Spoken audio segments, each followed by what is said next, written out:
очевидно, знаєте, взагалі для кожного українця тепер будь-яка історична дата, це так якби наново переживаєш ті всі події, наново йде ехо. І коли ми говоримо, що історія колись повторюється, то ми якраз живемо в той час, де дуже часто багато речей в історії повторюються, і ми в даний момент переживаємо якраз реальні єднання України західної, центральної, і південної, східної, де всі... Незважаючи на війну? Незважаючи на, я думаю, що війна якраз є до певної міри каталізатором, бо коли люди є в горі, як довго би їм ними не маніпулювали, не робили ворогом, люди починають відчувати хоча б деколи з часом, деколи відразу, хто справжній ворог є, звідки воно стріляє, хто справді створює ту проблему. Тому для нас зараз це є момент єднання, хрещення, великої трагедії, і в той самий час неминучого історичного процесу, який всі нації в світі практично проходили, і нам приходиться набагато важче, бо воно взяло багато часу. Є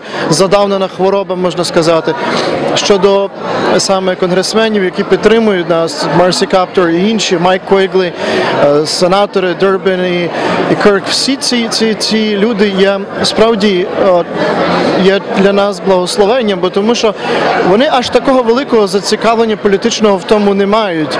Вони досить стабільні є, за ними голосують інші люди, але їх мотивація, бо тому що вони бачать реальну загрозу конкретних проблем, які зараз є в світі, і де це може перенести. Вони дуже добре знають історію, що це все може легко змінити свої напрямки і перерости міжконтинентальні проблеми. Люди, скажімо, своїми очами бачать, як відгризають українську територію і як просто стараються розірвати Україну. Максимально треба переказати, скажімо, з моєї точки зору світові, західним політикам, що це просто є жахливий прецедент в історії, скажімо, сучасної Європи. І якщо не зупинити Путіна, то на Україні він не зупиниться. Якщо Україна паде, наступна буде Литва і Польща. І вони повинні зрозуміти, так само, як вони на початку недооцінювали Гітлера і нацистську Німеччину, так само вони зараз абсолютно недооцінюють і не розуміють Путіна. Ну, Балтійські країни, по-моєму, це вже усвідомили. Так, на жаль, Балтійські країни і Польща не вирішують цілком загальну політику, загальносвітову, і треба таких, щоб важковики світової політики це зрозуміли. I'm so delighted to be here, especially as this community honors Representative Marcia Kaptur. It's a way of saying to those who will stand up, keep moving, keep pushing, keep hope, keep heart, and when we do it in unity and with the spirit of cooperation, success is inevitable. Do you think all of the politicians in Washington understand it as good as you are? Well, I think overwhelmingly, right now, our government, and I mean the entire government, not a part of it, stands with the Ukrainian people here, but also with people in Ukraine.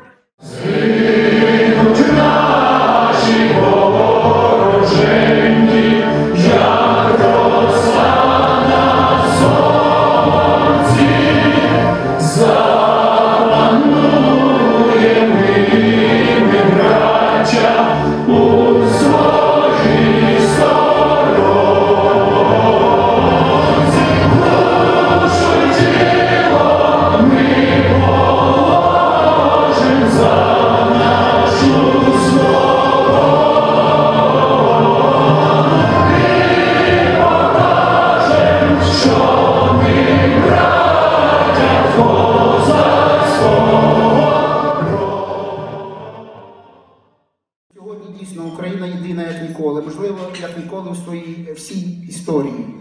І я впевнений, що ми переможемо. Ми не дамо нікому нав'язати нам, як нам жити, в які союзи вступати і як нам будувати нашу країну. І в цьому зв'язку я вдячний, я б це говорив вже не один раз і буду говорити це стільки, скільки я буду працювати тут, в Чикаго. Я дякую вам всім, всій українській громаді, за все те, що ви робите для України. Слава Україні! We were going to stand behind Ukraine in its fight to stop this incursion of the Russians. Well, the battle goes on. Some of the reports are heartbreaking. The recent report of a day or two ago, the loss of the Donetsk airport, brings to mind that this battle continues. The refusal of the rebels to enter into a ceasefire means that more innocent lives will be given. We know now that 750,000 Ukrainians have been displaced from their homes. We know that hundreds have been killed, and there's no end in sight. The United States has imposed sanctions on Vladimir Putin. We will strengthen those sanctions to protect the people in Ukraine. So, my heart is with you. Joining my colleagues here, I assure you, on a bipartisan basis, we will continue to stand with Ukraine. We will continue to visit. The people I met in the Maidan were an inspiration of a lifetime. I met a man who had fought in the Soviet army, who fought in the Ukrainian army, and he told me if Putin came there, he would fight him. We'll join him in that fight. Thank you so much for your resilience and your love of Ukraine. Thank you. God bless. But now, when the time has come to show support, to show what are the most important values for our peoples, Poles who years ago, 30 years ago, developed, I think, new special meaning to the word solidarity. Poles want to show this solidarity in this special meaning to the people of Ukraine. And we will support Ukraine, and we'll be looking forward to seeing Ukraine as member of the European Union, and we'll pray for peace and pray for end of trouble in Ukraine. Long live Poland and long live Ukraine. Slava Ukraini! I wait for the day when Ukraine ultimately comes under the umbrella of NATO. That day will come.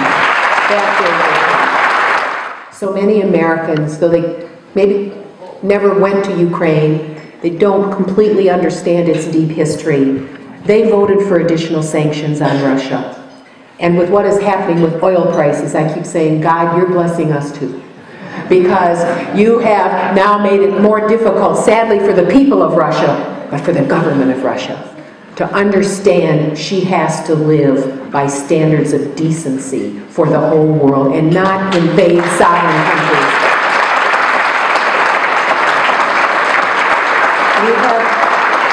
We have in this legislation provided for technical assistance. Technical assistance for the Ukrainian government. Oh my, you know how much they need the help. We can put together a communications package to help lift Ukraine because her people are intelligent and they are desirous of change for the better. That can beat the Russian bear once and for all. Once and for all.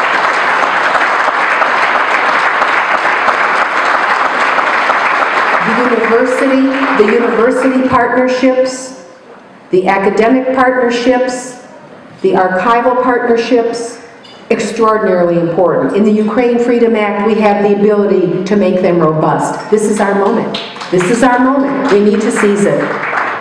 We also, as a member of the Defense Committee in the U.S. House, we have provided funding for defensive and non-lethal aid to the Ukrainian military. I just left Meese Transportation here in Chicago. In the corner are all these boxes going with goods, socks, vests, help for the military of Ukraine. We can do better as a country. We are in the same fight. We are in the same fight. Thank you for being here today. Keep hope alive. Keep hope alive. Thank you. God bless you.